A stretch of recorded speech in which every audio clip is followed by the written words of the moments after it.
Now अब आपका next question आएगा।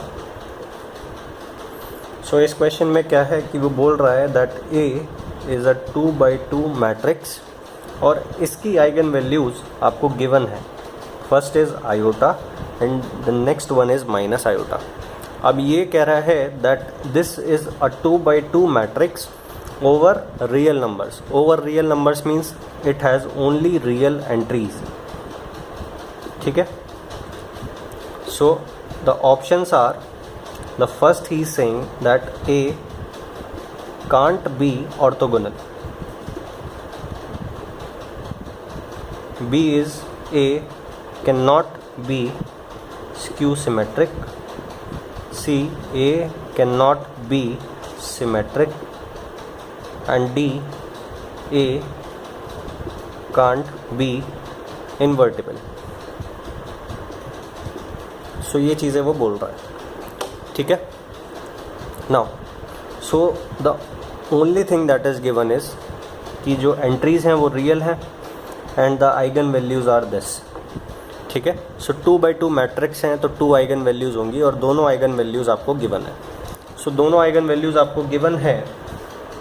नाउ सो जो भी आपको पता करना होगा वो यहाँ आइगन वैल्यूज से आपको पता करना होगा। ठीक है, सो आपको पता है दैट आइगन वैल्यूज़ का जो प्रोडक्ट होता है that is the determinant. So determinant कितना होगा, I into minus I, that means minus of iota square, that means minus of -1 is equals to +1। So determinant value is equals to +1। ठीक है, so +1 means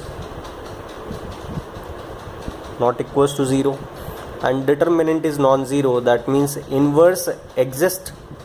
ठीक है, inverse exist means invertible.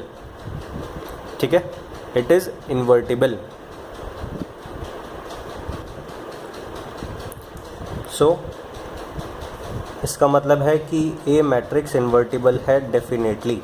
अब invertible है यहाँ लिखा है, can't be invertible, that means this option is correct, sorry incorrect. ठीक है, now the second thing is a can not be symmetric. ठीक है, ए कांट बी ऑर्थोगोनल। ऑर्थोगोनल के बारे में आप क्या जानते हैं, क्योंकि आइगन वैल्यूज़ वो बोल रहा है तो आपको आइगन वैल्यूज़ के टर्म्स में ही सोचना है। सो ऑर्थोगोनल के केस में आपको पता है, ठीक है, क्या पता है दैट आइगन वैल्यूज़ का जो मॉड्यूलस वैल्यू है, the absolute value of lambda is equals to 1। ठीक है, अब देखते हैं कि ये ट्रू है या नहीं है, ये मैं ऑर्थोगोनल के केस में जानता हूँ। So iota that means first eigen value, उसका मॉड्यूलस वैल्यू कितना है, 1 है, एंड माइनस आयोटा भी मॉड्यूलस वैल्यू कितना है, 1 है। ठीक है, सो दैट मीन्स लैम्डा का आइगन वैल्यू का मॉड्यूलस और एब्सोल्यूट वैल्यू 1 है। So that means A is definitely orthogonal.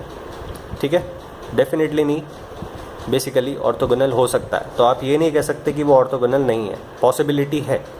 ठीक है, so this option is also incorrect. Now अब उसके बाद नेक्स्ट आया स्क्यू सिमेट्रिक। अब स्क्यू सिमेट्रिक के बारे में आप क्या जानते हैं, क्योंकि उसने आइगन वैल्यूज़ के बारे में ही बताया है तो स्क्यू सिमेट्रिक की भी आइगन वैल्यूज़ के बारे में आपको सोचना होगा। स्क्यू सिमेट्रिक की जो आइगन वैल्यूज़ हैं वो प्योरली इमेजिनरी होती हैं, ये मैं जानता हूँ। ठीक है, सो प्योरली इमेजिनरी होती हैं। नाउ अब जो उसने आइगन वैल्यूज़ दिया वो आई है और एक माइनस आई है। सो आयोटा भी प्योरली इमेजिनरी है, माइनस आयोटा भी प्योरली इमेजिनरी है। ठीक है, सो स्क्यू सिमेट्रिक हो सकता है। ठीक है, so you can not say that A can not B skew symmetric, so this option is also incorrect. अब सी ऑप्शन देखते हैं किस तरह से करेक्ट है। ठीक है, A has purely imaginary eigen values. अब सिमेट्रिक के केस में आप क्या जानते हैं वो देखें। सिमेट्रिक के केस में आपको पता है that eigen values are purely real. अब जो आइगन वैल्यूज़ उसने दी हैं दैट आर प्योरली इमेजिनरी।